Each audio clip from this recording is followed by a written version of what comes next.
একসময় দক্ষিণ অঞ্চলের মানুষের প্রধান যাতায়াতের মাধ্যম ছিল এই নদীপথ। বরিশাল, ভোলা, ঝালকাঠি, পটুয়াখালী সহ দক্ষিণ অঞ্চলের অসংখ্য মানুষ তখন তাদের দৈনন্দিন যাতায়াতের জন্য নির্ভর করতেন লঞ্চের উপর। এই রুটে প্রতিদিন চলাচল করতে 4 থেকে 5টি করে লঞ্চ। নদীর বুকে ছিল মানুষের যাতায়াত, ব্যবসা বাণিজ্য আর জীবনের ব্যস্ততা। সময় বদলেছে, সড়ক যোগাযোগ অনেক উন্নত হয়েছে, পদ্মা সেতুও চালু হয়েছে, কিন্তু নদীপথের এই পুরনো যাত্রা এখনও পুরোপুরি হারিয়ে যায়নি। আর আজ আমি আপনাদের দেখাবো পটুয়াখালী থেকে ঢাকা পথে সেই নদীপথের পুরো একটি যাত্রা। আজকের যাত্রা শুরু পটুয়াখালী থেকে। একটা শহর ছেড়ে যখন বের হয়ে আসি তখন আসলে শুধু একটা জায়গায় পেছনে ফেলে আসি না, পেছনে রেখে আসি পরিচিত কিছু রাস্তা, পরিচিত কিছু মানুষ আর প্রতিদিনের চেনা ব্যস্ততাগুলো। আজ আমিও পটুয়াখালী শহর ছেড়ে ঢাকার উদ্দেশ্যে রওনা হয়েছি। তবে এবারের যাত্রাটা একটু অন্যরকম, কারণ আজকের পুরো পথটা পাড়ি দেব নদীপথে। আর আজকের আমাদের সেই যাত্রার সঙ্গী প্রিন্স আওলাদ সাদ। লঞ্চ ছাড়ার আগেই পটুয়াখালী ঘাটে এসে দেখলাম বেশ ভালোই ভিড়।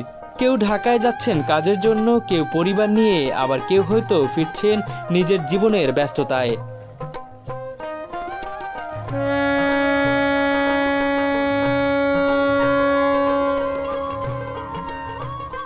ঘাটের এই দৃশ্যগুলো দেখতে দেখতে কখন যে 6টা বেজে গেল টেরই পাইনি। ঠিক 6টা বাজতেই লঞ্চ ছেড়ে দিল পটুয়াখালী ঘাট। ধীরে ধীরে পেছনে পড়ে যেতে থাকলো পটুয়াখালী শহর, সামনে শুধু নদী আর নদী। সন্ধ্যার সময় নদীপথে ভ্রমণের একটা আলাদা সৌন্দর্য আছে। চারপাশে ধীরে ধীরে অন্ধকার নেমে আসছে, নদীর বাতাস এসে লাগছে আর লঞ্চ নিজের গতিতে এগিয়ে যাচ্ছে ঢাকার দিকে। এভাবেই একসময় চলে এলাম বগাঘাটে। এরপর আবার শুরু হলো রাতের পথ চলা। রাত যত বাড়তে লাগলো লঞ্চের ভেতরটা তত শান্ত হয়ে এলো।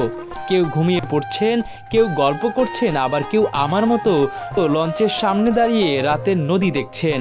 সত্যি বলতে এই সময়টুকুই আমার কাছে এই জার্নির সবচেয়ে সুন্দর অংশ। চারপাশে যখন কিছুই দেখা যায় না তখন শুধু লঞ্চের আলো আর নদীর বাতাসের মধ্য দিয়ে এগিয়ে চলা। এই মুহূর্তটা আসলে ক্যামেরায় পুরোপুরি তুলে ধরা সম্ভব নয়। দেখতে দেখতে কখন যে রাত পেরিয়ে সকাল হয়ে গেল সেটাই বুঝতে পারিনি। সকালের আলো ফুটতেই নদীর দৃশ্যটা আবার পুরোপুরি বদলে গেল। দূরে চোখে পড়ল বিশাল বিশাল কন্টেনারবাহী জাহাজ, পাশাপাশি দেখা মিলল অন্য লঞ্চেরও। তখন মনে হচ্ছিল রাতের যে নদীটা এতটা নির্জন ছিল, সকাল হতেই সেটাই আবার ব্যস্ত হয়ে উঠেছে। আর এই নদীপথ দিয়ে প্রতিদিন হাজারো মানুষ, পণ্য আর অসংখ্য গল্প ছুটে যাচ্ছে দেশের এক প্রান্ত থেকে আর এক প্রান্তে। অবশেষে দীর্ঘ রাতের যাত্রা শেষে ঠিক সকাল 6টার দিকে আমরা এসে পৌঁছালাম ঢাকার ফতুল্লায়। আমাদের এক রাতের যাত্রা শেষ হলো। পেছনে পড়ে রইল পটুয়াখালী আর সামনে শুরু হলো ঢাকার নতুন এক ব্যস্ত দিন। তবে এই যাত্রার সবচেয়ে সুন্দর ব্যাপারটা হয়তো গন্তব্যে পৌঁছানো নয়, বরং পটুয়াখালী থেকে ঢাকা আসার সেই পুরো পথটা। কারণ কিছু ভ্রমণ শুধু কোথায় যাওয়ার জন্য হয় না, কিছু ভ্রমণ মনে রাখার জন্য হয়। ভিডিওটি ভালো লাগলে অবশ্যই আপনার মূল্যবান মন্তব্য কমেন্ট করে জানাবেন।